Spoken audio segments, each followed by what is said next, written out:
Hi guys, this is a follow-up video for my Deadeye Fireball Miner. Some people had some questions on how the build should be built, and some people said, rightfully so, like, hey, the stuff you have is pretty expensive. I'll explain why it's not, or why I included those things. First off, thanks to Jazzy NA and SVBen. Those two dudes explained to me why my calculations on the tornado calculations were wrong. They were right. I was wrong. Thanks for clarifying. Tornado still does a lot of damage, but not for the reasons that I want it to do damage. Such as I will be keeping it in the build, and I'll explain why it's still a pretty good damage multiplier for this build. So the build itself. Let's take a look. I said the build is easy and cheap to gear. That's also the whole point for this build. I just want a cheap starter build, which gets online pretty soon, and from there on should be able to comfortably handle most, if not all, content within a cheap price point. So in this case, I'll just run a map, tier 6, yeah, let's run a tier 6, Strand being my favorite map ever. I mean, it is the best map ever, obviously. I don't care about the mods. There are some mods that are pretty dangerous, especially like the increased movement speed. That stuff will wreck you hard. Most mods, not an issue. The only gear of noteworthy of note is the Tremor rod. It's a 4-link. I got no more jewels on my tree except for efficient training. It is needed because without it, I'll never get to strength, and I'd have to put in some stuff here, which would make gearing this a lot harder. So efficient training, really easy option, extremely cheap. So the build with just the Tremor rod and no jewels functions exactly the same. Oh, I see I got the Dying Sun still running. Let's remove it. I mean, that's not fair. I went as in we are really cheap. No Dying Sun. This is just the Tremor rod being active. It is a level 21 gem. I'll be honest. It is a level 21 gem.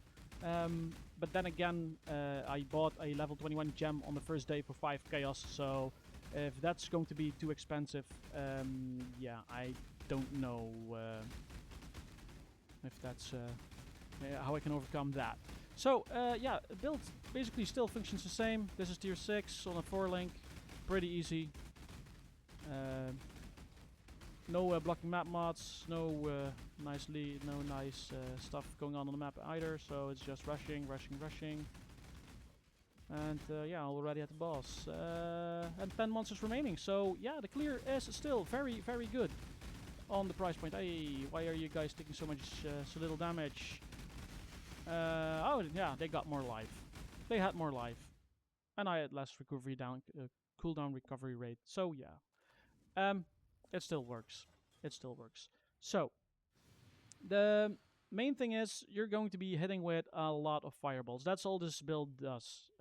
It's not getting a big hit, it's getting in a lot of hits from all sources. So the early gearing. Before you get the Tremor rod, honestly, just craft whatever you can. Get some flat damage on your wands, on your scepters. Try to get a 3-link at least with the fireball, the mines, and then lesser multiple projectiles. That's the very least the build needs to get functioning, those 3. Lesser multiple projectiles will be superseded once you get your first ascendancy. I'll get back to it in a bit. So early on, I'll be honest, it does feel kind of bad to play. Honestly, from acts 1 to 3, without the ascendancy, it just doesn't feel really that great. However, once you get the first ascendancy, where is it? Here is it. We're gonna take Ricochet, unless by some reason you already have a tabula rasa, so you can get away with multiple links, then by all means go for Gathering Winds. Why? Gathering Winds, you will be faster, and a tabula rasa can be used to offset the the damage you would be losing. However, no tabula rasa, just go for ricochet. From that point on, the build will be doing a lot of damage, actually. As soon as you can, try to get the snipe. I think I left it in one of these. No, it should be here. Sniper's mark. Yeah, once you can get it, it's been moved to Act 1. Really great. So that kind of damage already helps a lot. Then, the moment you get the Ascendancy Ricochet, the build will take off. It's just a little bit more playing, and the moment you get the Tremor, as far as I'm concerned, always the campaign ends when you get the Tremor, because a 5-link will get you into red maps with ease. So yeah, if you got damage that's enough for red maps, campaign will be a breeze. I'm always over leveled by 2 to 3 levels, in which I mean I exit the campaign easily at level 80, 68, 69, 70, if I really took my sweet time, which I always do. So yeah, that's the only really gearing piece you need, and from there on, you just start improving whatever there is. Let's see, what did I wrote down? So early leveling, yeah. Then the passive tree, you won't need charisma early on. Early on, you're not gonna run auras, obviously. I usually take ballistics as leveling, the only leveling passive, just for the little bit of extra damage. I mean, those 20% early on do matter a lot, and because I always rush straight for devastating devices, that means there's not going to be a lot of damage for a lot of levels. So yeah, that's probably also my fault. Perhaps there's some better ways. I'm just too lazy. I'm just going to suffer through it. I don't think I ever really suffered through the campaign, even early on, but it does not feel the greatest. Once you get the devastating devices and the explosive elements, yeah, that's a lot of extra damage. From that point on, let's see. We just keep moving on.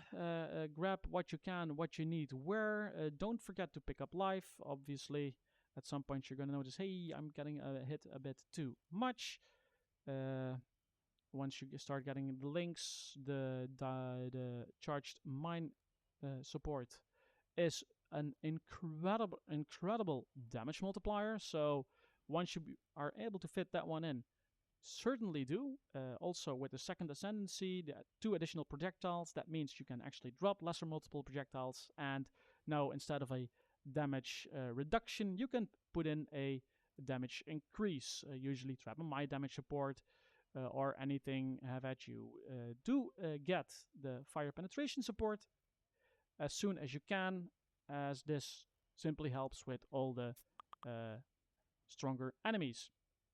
You're just gonna need it from the moment you can get it. So do the library if you can, and if you have a scepter or a 4-link with what would be blue, green, 2 blues, 1 green, 1 red. Yeah, that would be the best. So you can have the fireball, the minefield support. Oh, you don't even need minefield support. Yeah, so basically it just works whatever you want it to do. Just go with whatever you have. It functions with all of that. Is there anything other notable about the leveling tree? No, not really. I think I rushed this one pretty early on, for both the mana reservation efficiency, extra life obviously, and the regenerate 1 life per second. This does help a bit with the regen. Having a little bit of regen beats having no regen at all. Yeah, because the flask will run out at some point. Then you get two maps, obviously. You got your third ascendancy. Obviously, that would be Gathering Winds. Gathering Winds is just incredible in the offense and defense department. If you can take it early and not take endless munitions, I do recommend it. But for comfort, I'd say always pick endless munitions second, and then third, the Gathering Winds. Fourth will be the focal point, but yeah, that's going to be a level 75 issue. Once you get to maps, once you get the influenced items, the exposure hit on gloves are obviously one of the best choices up until you can get the exposure on the awakened fire penetration. Um, these would still be pretty damn good up until that point, and you will probably be running them for a long time. Obviously, because this one will take a while to level, or you will have to purchase it. I am lazy as always.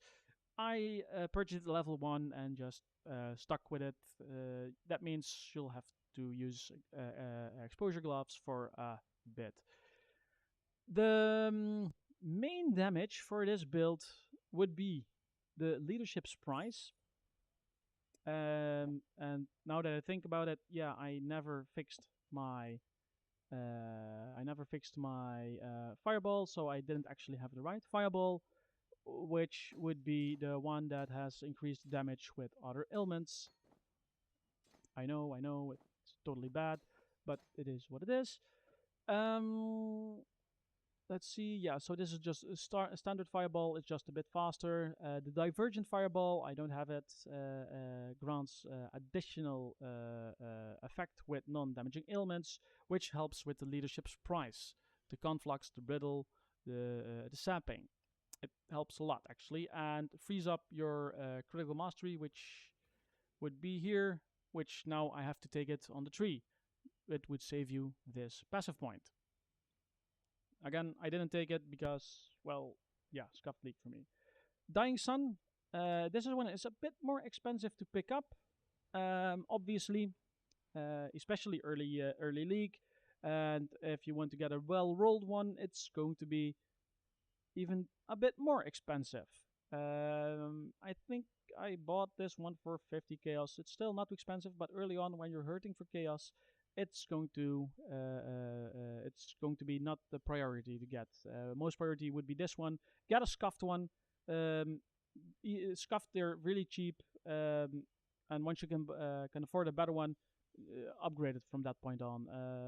Blizzard Crown, I just went with something, and now that I think about it, I should have used some of the Ether or Exarch currency and see if there's some mods that would help. But yeah, thought, hey, well, cold damage helps a bit too. Great, it's cold damage, it's some extra damage, and obviously the enchant fireball damage is pretty much very cheap. Nothing. It's never been expensive. I don't know if this build will be exploding. If that's the case, yeah, it will be expensive, probably. It will never be expensive. Great. So, let's see. The staff, this one was actually very expensive for all the obvious reasons. It's a +3 to all fire spell skill gems. Fractured, that is expensive. However, 4-link Tremor will easily carry you to yellow maps. Getting a 5-link Tremor will carry you to red maps. So just use it to farm up until you can buy a fractured staff. Once you have the fractured staff, easiest is just to craft it yourself. Slap in a slap essences of woe until you get the prefixes you want, and then do the rest of the crafting with lock in the prefixes, do a Chaos Veiled Orb, get some nice extra multipliers. I didn't do it, yeah, but it still works even at this point. So I think I purchased this one for a Divine, and it's all just because of that single mod. But it's a huge damage increase, so yeah, once you can afford it, immediately do so. That's a huge damage increase.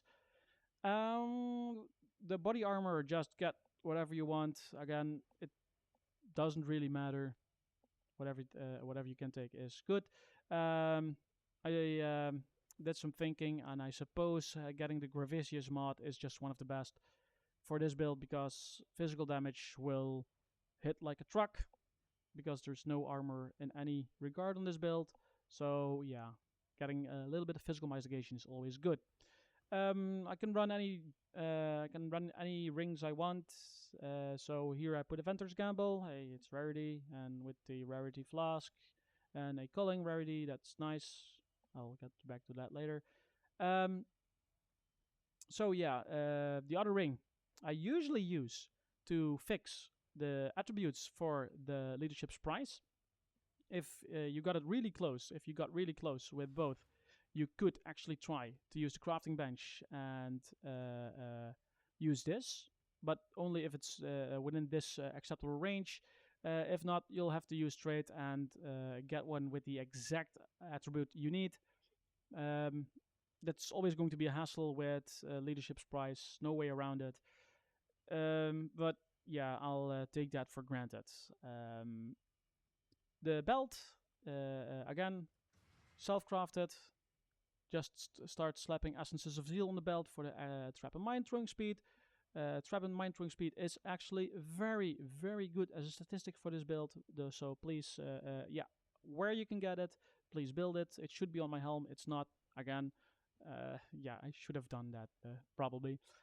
Boots, nothing important. Just get whatever you can. Any upgrade is just a straight upgrade. And that would be the inventory.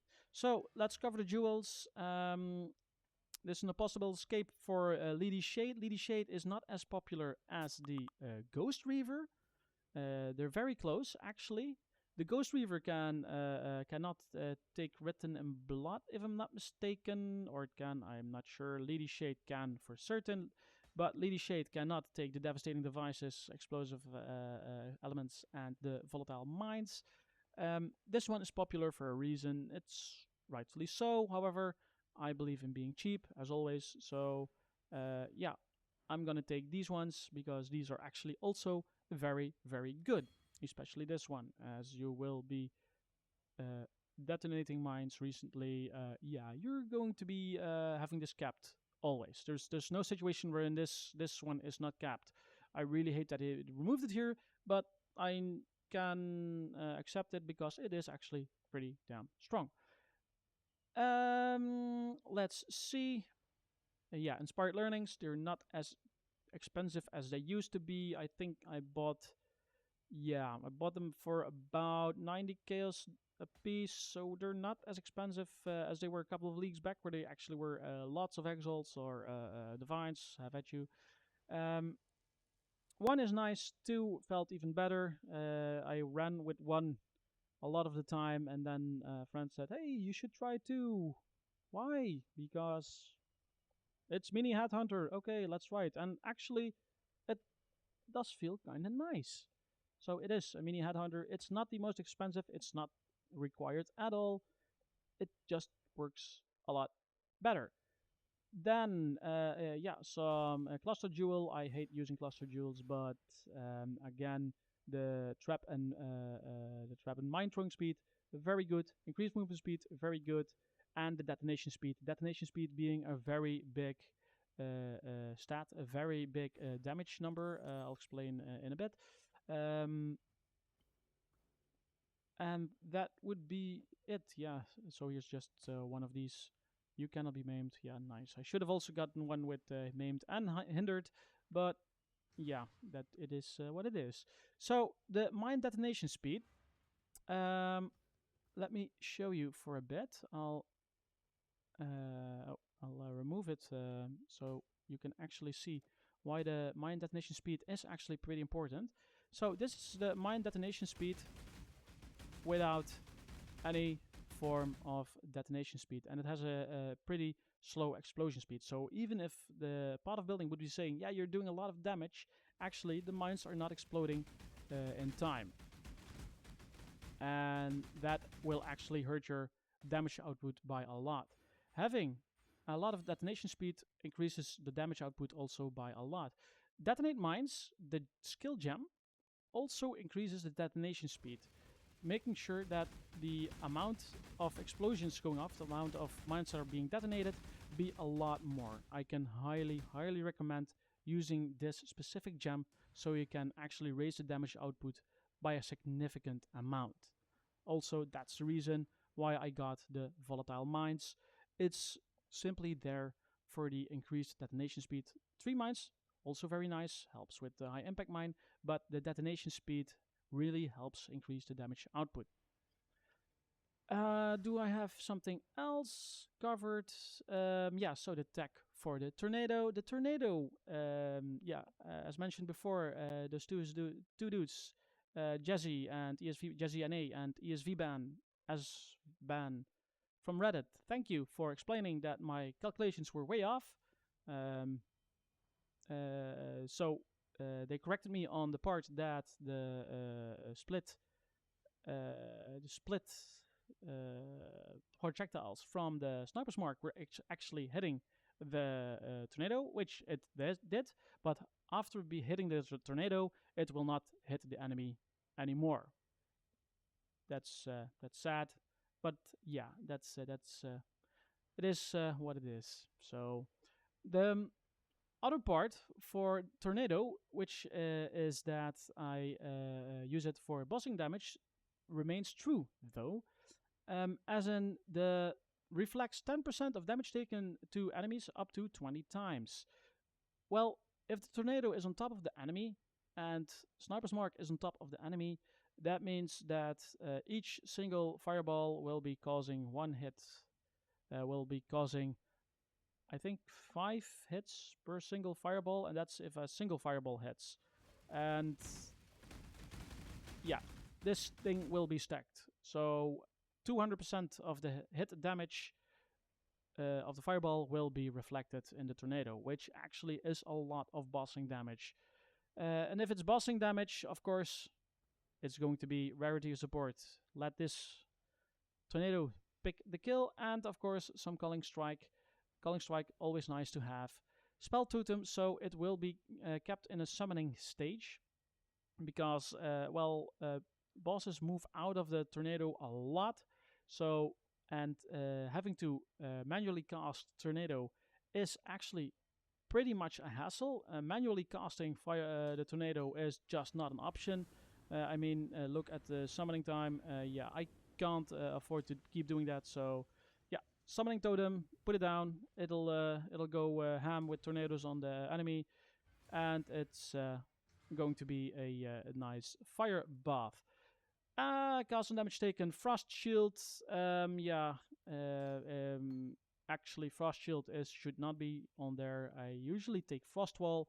This helps a lot with enemy melee rushers. If any enemy melee hits you, a frost wall gets in between you, and you will not be hit anymore. It actually works. However, if you do not have a quartz flask, do not use this. You will hate yourself, honestly. Minefield support, I think I was leveling it again, obviously. Sniper's Mark, yeah, Leap Slam. Leap Slam early on feels bad, really bad. Leap Slam will not feel good up until you actually have Gathering Winds. The action speed really is needed to make it feel decent. And before it, I just can't recommend it, but yeah, Leap Slam, faster attacks, and with momentum support, it feels okay-ish. Not the best, not the worst. Temporal Rift, yeah, somebody asked why Temporal Rift. Well, a couple of leagues back, I think I, when they first did the first pass on the reservation stuff, I went over it and was like, hey, I can fit it in. It helps, it prevents you from getting slowed by the temporal chains, which back when Beyond was done with those old dudes, I'm not sure what his name was, he gave you a massive temporal chains, and this guy always wrecked me quite hard. Temporal Rift made me immune, and well, I do play League of Legends in Echo. I like playing Echo, so yeah, having fucked up, you can press R and you get your health back, and hopefully be in a better position. So yeah, it fits in the reservation.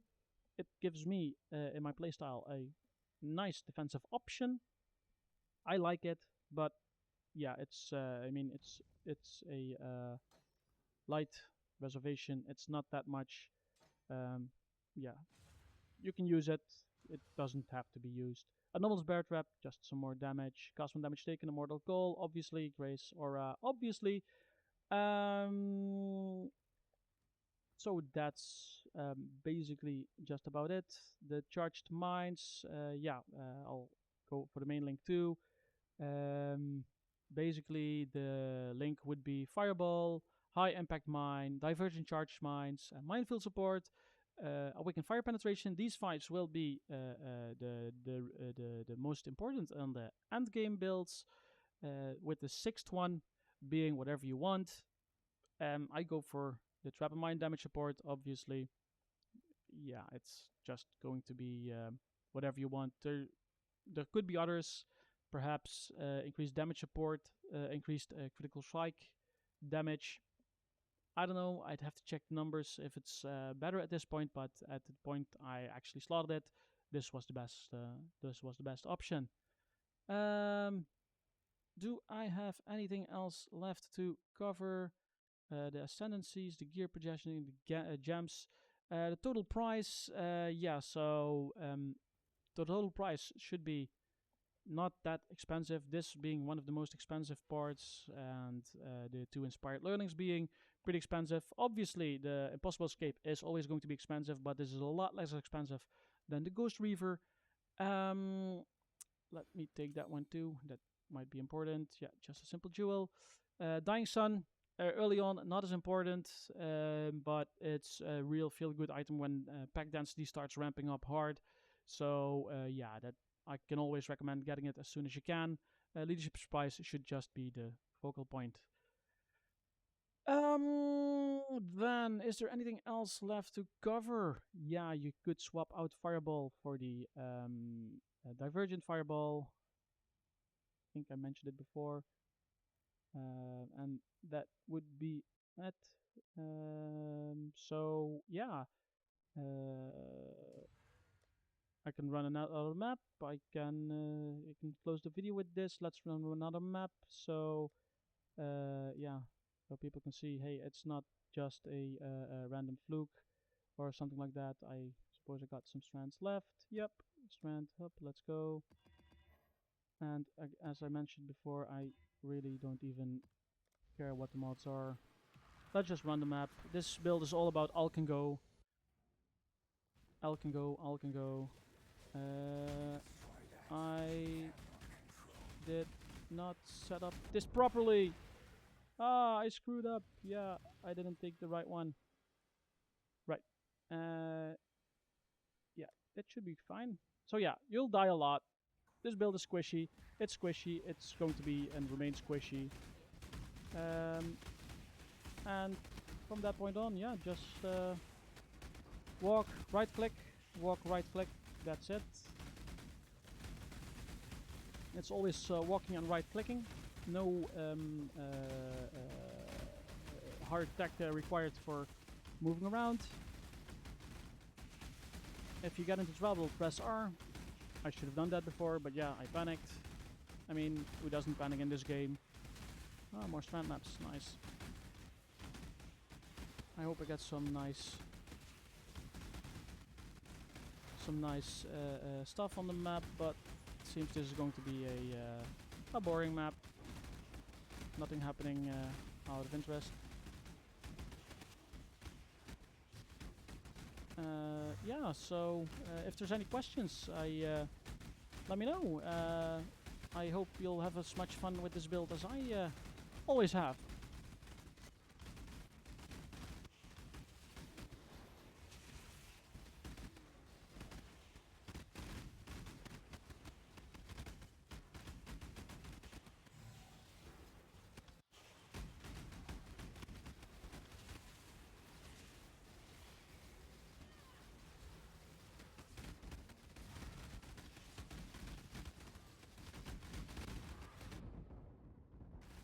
Really? Really? Well, what are you gonna drop? Oh, Oh yeah. Wait. Okay. Yeah. So it'll drop here, right? So yeah, I got killed. My own bad. I hope you guys will have fun playing this build. Have a nice day.